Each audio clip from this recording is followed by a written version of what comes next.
ਤਾਂ ਇਸ ਤਰੀਕੇ ਦੇ ਨਾਲ ਅਸੀਂ ਕਿਸੇ ਵੀ ਚਾਰਜ ਦਾ from one point to another point work done calculate ਕਰ ਸਕਦੇ ਹਾਂ। ਓਕੇ, ਨੈਕਸਟ ਚੱਲਦੇ ਹਾਂ ਜੀ।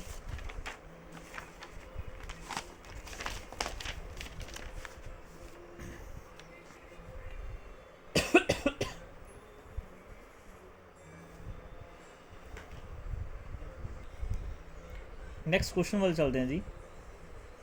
ਆਪਾਂ ਨੂੰ ਕੀ ਕਹਿ ਰਹੇ ਨੇ, ਮੈਂ ਸਟੇਟਮੈਂਟ ਲਿਖ ਰਿਹਾ, find the electric potential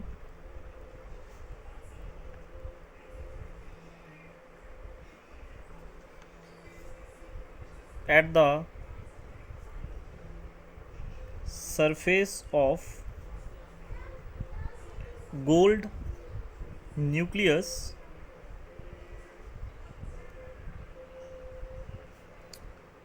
the radius is 6.6 into 10 the power minus 15 meter and atomic number is 79, given charge on proton 1.6 into 10 the power minus 19। ਦੇਖੋ ਇੱਥੇ ਵੈਸੇ ਇਹ ਪ੍ਰੋਟੋਨ ਦੇ ਚਾਰਜ ਗਿਵਨ ਹੈ, ਕਈ ਕੁਐਸਚਨ 'ਚ ਗਿਵਨ ਨਹੀਂ ਹੁੰਦਾ, ਇਹ ਸਾਨੂੰ ਯਾਦ ਹੀ ਰਹਿਣਾ ਚਾਹੀਦਾ। ਇਲੈਕਟ੍ਰੋਨ ਦੇ ਚਾਰਜ ਉਹ ਮਾਈਨਸ 'ਚ ਹੁੰਦਾ, ਪ੍ਰੋਟੋਨ 'ਤੇ ਪੋਜ਼ੀਟਿਵ ਹੁੰਦਾ, ਅਤੇ ਇਹ ਪੋਜ਼ੀਟਿਵ ਚਾਰਜ। ਤਾਂ ਕਿਹਾ ਕਿ ਦੇਖੋ ਇਲੈਕਟ੍ਰਿਕ ਪੋਟੈਂਸ਼ੀਅਲ ਫਾਈਂਡ ਕਰਨਾ ਹੈ at the surface of gold nucleus, radius ਤੁਹਾਨੂੰ ਗਿਵਨ ਹੈ, ਠੀਕ ਹੈ, ਅਟੋਮਿਕ ਨੰਬਰ ਤੁਹਾਨੂੰ ਗਿਵਨ ਹੈ। ਤਾਂ ਫॉर एग्जांपल आ न्यूक्लियस है, ठीक है, find the electric potential at the surface of gold nucleus, ਇਹਦਾ ਕੋਈ ਨਾ ਕੋਈ ਰੇਡੀਅਸ r ਹੈ, ਉਹ r ਸਾਨੂੰ ਰੇਡੀਅਸ ਗਿਵਨ ਹੈ, ਤੇ ਇਹਦੇ ਵਿੱਚ ਕੀ ਹੈ, ਪ੍ਰੋਟੋਨਸ ਕੀ ਹੈ ਪ੍ਰੈजेंट ਨੇ। ਤਾਂ ਸਿੰਪਲ ਫਾਰਮੂਲਾ ਕੀ ਹੈ, v is equal to that is 1/4 pi epsilon not q upon r। देखो ਹੁਣ चार्ज ऑन प्रोटोन, ये एक प्रोटोन ਤੇ चार्ज है, ਕਿੰਨੇ ਨੰਬਰ ਆਫ ਪ੍ਰੋਟੋਨਸ ਹੋਣਗੇ ਇਹਦੇ ਵਿੱਚ, ਤਾਂ ਉਹਦੇ ਕਰਕੇ ਸਾਨੂੰ ਟੋਟਲ ਚਾਰਜ ਕੈਲਕੂਲੇਟ ਕਰਨਾ ਪਊਗਾ, ਠੀਕ ਹੈ। ਤਾਂ ਸਾਨੂੰ ਅਟੋਮਿਕ ਨੰਬਰ ਗਿਵਨ ਹੈ, ਤਾਂ ਅਸੀਂ ਸਭ ਤੋਂ ਪਹਿਲਾਂ ਕੀ ਕਰਾਂਗੇ, ਨਾਓ ਜੋ ਟੋਟਲ ਚਾਰਜ ਹੋਏਗਾ Q, ਕੁਆਂਟਾਈਜੇਸ਼ਨ ਦਾ ਕੰਸੈਪਟ ਸਾਰਿਆਂ ਨੇ ਪੜ੍ਹਿਆ ਹੈ, which is equal to NE। E ਕੀ ਹੈ, ਚਾਰਜ ਔਨ ਪ੍ਰੋਟੋਨ, N ਕੀ ਹੈ, ਨੰਬਰ ਆਫ ਪ੍ਰੋਟੋਨਸ। ਸਾਨੂੰ ਪਤਾ ਜਿੰਨਾ ਅਟੋਮਿਕ ਨੰਬਰ ਕਿਸੇ ਦਾ ਹੁੰਦਾ ਉਨੇ ਹੀ ਉਹਦੇ ਵਿੱਚ ਨੰਬਰ ਆਫ ਪ੍ਰੋਟੋਨਸ ਹੁੰਦੇ ਆ। The total charge Q is equal to 79 into 1.6 into 10 the power minus 19 coulomb। Radius तो गिवन है, दोनों की वैल्यूज पुट कर दो 1। Put the value of Q and R in 1, we get the potential V which is equal to, देखो 1/4 pi epsilon not की value थोड़ा पता है 9 into 10 की पावर 9, चार्ज कितना आ गया 79 into 1.6 into 10 की पावर माइनस 19 अपॉन रेडियस बचे है अपने को 6.6 into 10 की पावर माइनस 15। तो कैलकुलेशनस ਦੇ हमेशा सब तो पहला पावर्स ਨੂੰ सॉल्व करिया करो, उस तो बाद ਜਿਹੜੀ न्यूमेरिकल वैल्यू दी हुई है उन्होंने सॉल्व करिया करो। ਇਹਨੂੰ ਜਦੋਂ ਤੁਸੀਂ ਸੋਲਵ ਕਰੋਗੇ ਤਾਂ ਅਪਰੋਕਸੀਮੇਟ ਤੁਹਾਡੇ ਕੋਲੇ 1.7 into 10 ਦੀ ਪਾਵਰ 7 ਵੋਲਟ ਤੁਹਾਡੇ ਕੋਲੇ ਆਨਸਰ ਆ ਜਾਏ। ਤਾਂ ਬਹੁਤ ਹੀ ਸਿੰਪਲ ਨਿਊਮੈਰੀਕਲਸ ਨੇ ਇਹਨਾਂ ਦੇ, ਠੀਕ ਹੈ, ਜਿਹੜੇ ਅਸੀਂ ਕਰ ਸਕਦੇ ਹਾਂਗੇ। ਨੈਕਸਟ ਕਨਸੈਪਟ ਕੀ ਆ ਜਾਂਦਾ ਹੈ, ਕੈਲਕੂਲੇਟ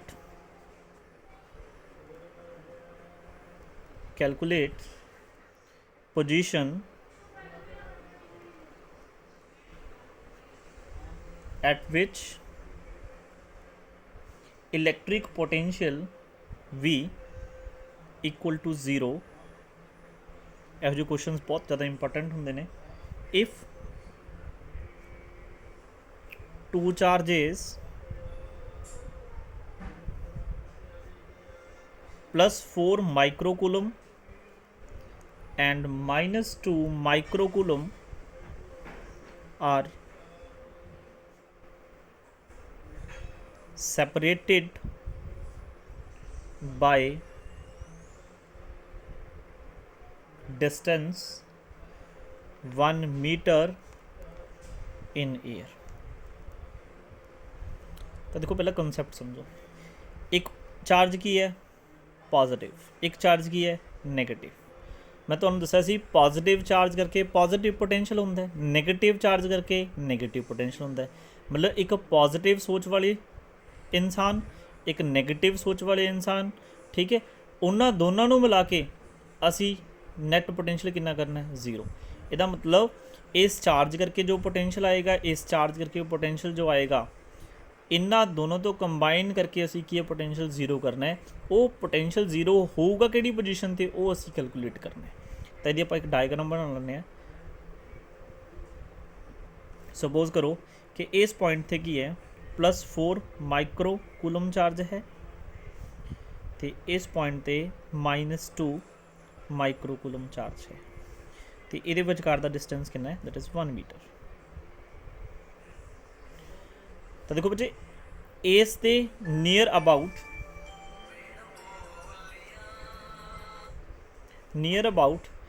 जेड़ा भी तुसी कोई चार्ज रखोगे तो पोटेंशियल इनक्रीज़ होएगा, क्योंकि पॉजिटिव चार्ज है, हाई पोटेंशियल होएगा।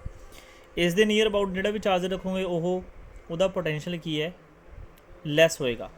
ठीक है, तो इन बिटवीन असी कोई भी एक पॉइंट सपोज कर लेने लाइक दिस। सपोज ये एक अजिहा पॉइंट है, अगर इस पॉइंट ते असी कोई टेस्ट चार्ज रखते हैं तो ये करके भी कुछ ना कुछ पोटेंशियल की वैल्यू होएगी, ये करके भी कोई ना कोई पोटेंशियल की वैल्यू होएगी, बट टोटल पोटेंशियल कितना होएगा, 0। तो सपोज ए वाला जोड़ा डिस्टेंस है इस पॉइंट तो एक्स, चाहो तुम इधरों भी एक्स ले सकते हो, कोई दिक्कत नहीं हैगी, जिमें तुम करना चाहो। ये कितना हो गया जी, 1 - एक्स।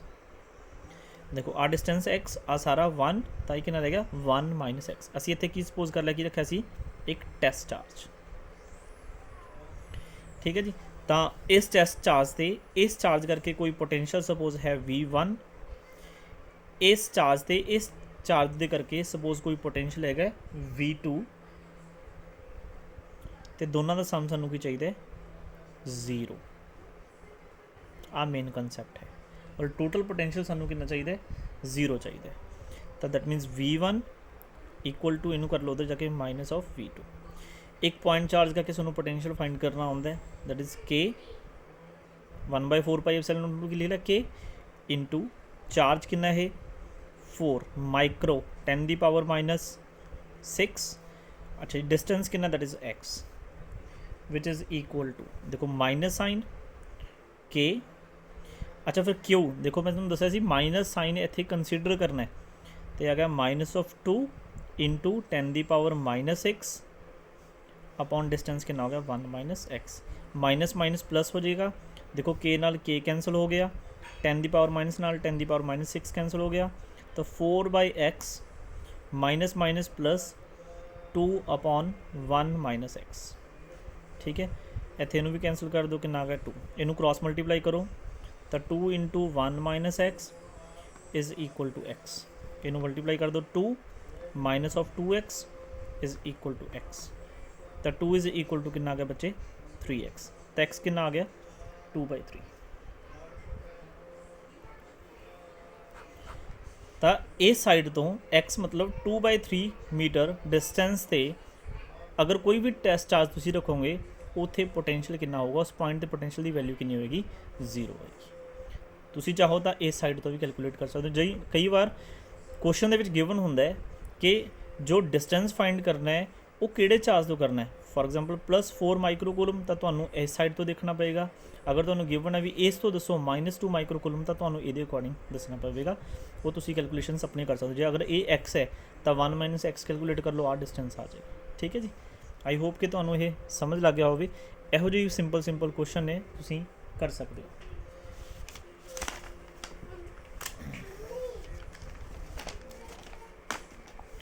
फिर एक क्वेश्चन होर है, ये भी अच्छा क्वेश्चन है। इदा एक्स एक्सिस है, ओरिजन 0 मतलब एक्स की वैल्यू 0, इतने कोआर्डीनेट 1, एक्स की वैल्यू 1 2 4 8, गैप वैसे ज़्यादा होएगा, ठीक है, मैं एज इट इज़ इनू बना रहा up to so on infinite series है इदा, ठीक है जी।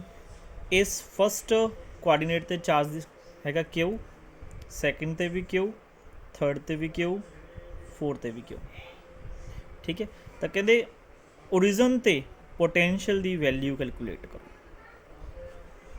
तो देखो पोटेंशियल की एक स्केलर क्वांटिटी है, तो स्केलर क्वांटिटी नू हमेशा असी की है एज इट इज़ ऐड कर सकते हैं, कोई दिक्कत नहीं, बस साइन नू असी जरूर ध्यान रखना है, डायरैक्शन की तो कोई इत्थे कोई मतलब ही नहीं है क्योंकि ये स्केलर क्वांटिटी है।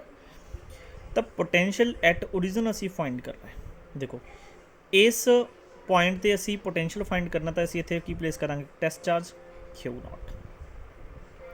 तो फस्ट पोजीशन ते जो चार्ज है इस चार्ज करके इस पोजीशन ते कोई ना कोई पोटेंशियल होएगा जिहदा आ डिस्टेंस कितना है, दैट इज़ जे मीटर दे विच दिता होया तो मैं लिख लेना 1 मीटर, सपोज ये मीटर च दिता होया, सेंटीमीटर च भी दे सकते हैं। सैकेंड पोजीशन ते जो चार्ज है ये करके भी इस ओरिजन ते कुछ ना कुछ पोटेंशियल होएगा, तो डिस्टेंस कितना बचे, ये है 2 मीटर।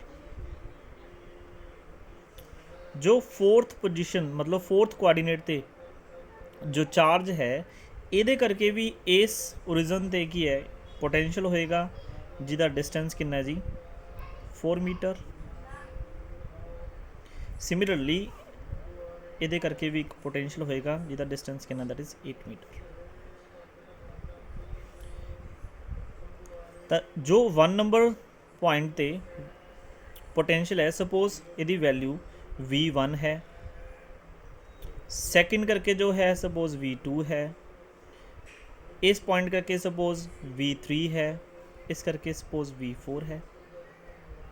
तो टोटल पोटेंशियल बचे एट पॉइंट O मतलब ओरिजन, इन्होंने सारे पोटेंशियल का की होएगा सम होएगा। तो V1 plus V2 plus V3 plus V4 plus up to so as it is in sum कर दो because it is a scalar quantity, scalar में असी एज इट इज़ ऐड कर देंगे। हुण असी V1 V2 V3 V4 की value calculate करनी है, जोड़ा बहुत ही सिंपल काम है। V1 मतलब पोटेंशियल एट पॉइंट 1 पॉइंट ते पोटेंशियल सॉरी ओरिजन दे potential due to a first charge, तो कितना होएगा जी वो K Q upon R distance कितना, दैट इज़ 1, ठीक है जी। ओके V2 कितना होएगा, that is K Q distance कितना है, दैट इज़ 2। ध्यान रखियो कई बार बच्चे ना नीचे स्केयर कर देंगे, पोटेंशियल दे विच स्केयर नहीं हुंदा हैगा कदे भी, डायपोल का केस आएगा उत्थे आएगा। V3 इस पॉइंट से देखा जिमें के क्यू, तो बच्चे डिस्टेंस कितना, that is 4। Similarly V4 is equal to K Q by 8 up to so on, तुसीं इदां कैलकुलेट कर सकते हो। ये वैल्यू पुट कर दो 5, नेमिंग तुसीं अपने अकॉर्डिंग चेंज कर सकते हो, कोई दिक्कत नहीं है। तो potential at point O is equal to K Q लिख लो इनू plus K Q by 2 plus K Q by 4 plus K Q by 8 plus up to so on. हम देखो के क्यू की आ रहा कॉमन आ रहा है क्या कॉमन, इतने बचा 1 plus 1/2 plus 1/4 plus 1/8 plus up to so on. देखो नॉन मैडिकल वाले स्टूडेंट्स तुसी सॉरी मैडिकल के स्टूडेंट्स हो है ना, तो बच्चे ये वाली सीरीज़ है जी, इस सीरीज़ में GP सीरीज़ बोलते हैं। नॉन मैडिकल वाले तो इन्हू देख के समझते ने GP सीरीज़। हम GP सीरीज़ किहड़ी हुंदी है, देखो दो तरह की सीरीज़ तुसीं पढ़िया हुई ने 10 दे विच भी थोड़ा बहुत पढ़ते हो, एक AP एक GP। AP तो वो हुंदी है जिहदे विच डिफरेंस सेम हुंदा है, तो GP सीरीज़ वो हुंदी है जिहदे विच रेशो सेम हुंदी है। आ देखो जिवें इत्थे तुसीं चैक करो 1 मतलब फस्ट टर्म है, second term, third term, fourth term. जो फस्ट एंड सैकेंड की तुसीं रेशो फाइंड करो मतलब 1/2, मैं तो साइड पर करके दिखा देना है। देखो फस्ट तो सैकेंड की रेशो चेक कर रहा मैं, सैकेंड अपॉन 1 तो मतलब कितना आएगा 1/2 आएगा, अपॉन जो 1 करूँगा तो 1/2 ही आऊगा।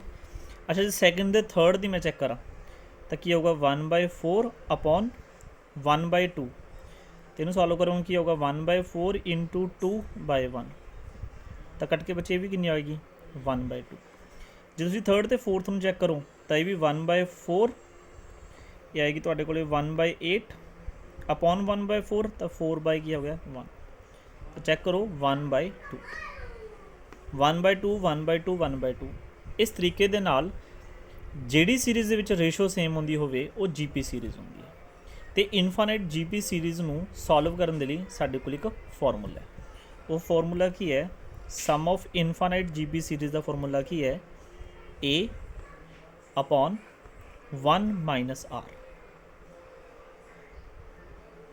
a बच्चे होंगी फस्ट टर्म r होंगी है रेशो ये लगा दो इत्थे तो पोटेंशियल एट पॉइंट ओ के क्यू अच्छा फस्ट टर्म कितनी है that is 1 upon 1 minus r कितना जी 1/2 इनू सॉल्व करो तो पोटेंशियल एट पॉइंट ओ तो K Q that is 1 upon ratio आ गई 2 इनू सॉरी एलसीएम आ गया 2 तो 2 माइनस 1 कितना आ गया 1 तो पोटेंशियल एट पॉइंट ओ के क्यू तो ये ऊपर जाके कितना हो गया 2 तो पोटेंशियल एट पॉइंट ओ तो ये आ गया 2 Q upon 4 pi epsilon this is the answer तो तुसी आप देखो कोई औखा काम नहीं हैगा बहुत ही सिंपल है तुसी कर सकते हो ਇਹੋ ਜਿਹੇ क्वेश्चन पेपर के पॉइंट ऑफ व्यू नाल भी इंपॉर्टेंट होंगे ठीक है जिहदे विच सीरीज़ बनती होवे इनफाइनाइट सीरीज़ ठीक है जी अजे एक दो क्वेश्चन मैं होर गल करा तो एक क्वेश्चन मैं तुहानूं दे रहा ठीक है तो तुसी इहनूं सॉल्व करके देखना है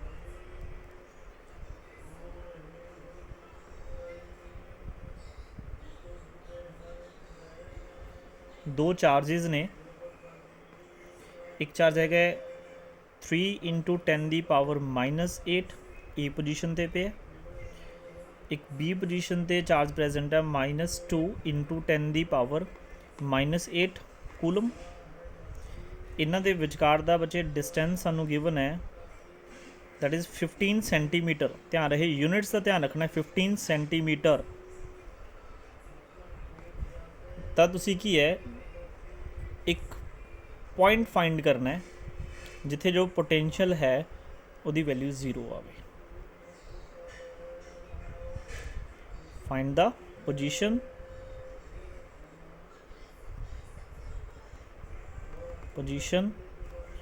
where potential is equal to 0 ठीक है जिवें दा पहला मैं कंसैप्ट कराया बिल्कुल डिटो है ठीक है इहदा आंसर मैनू तुसी की है मैसेज करके जरूर दसो भी तुहाडा कितना आंसर आ रहा है ओके नैक्सट क्वेश्चन देखो जी की है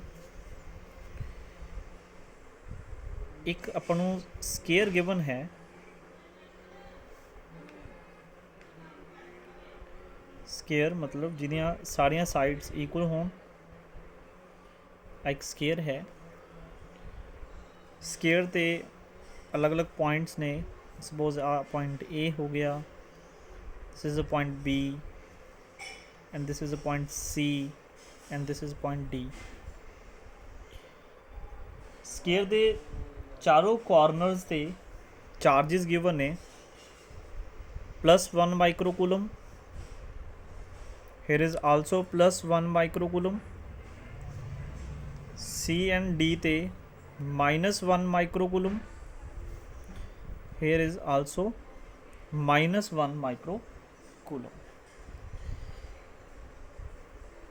स्केयर दी साइड गिवन है 0.1 मीटर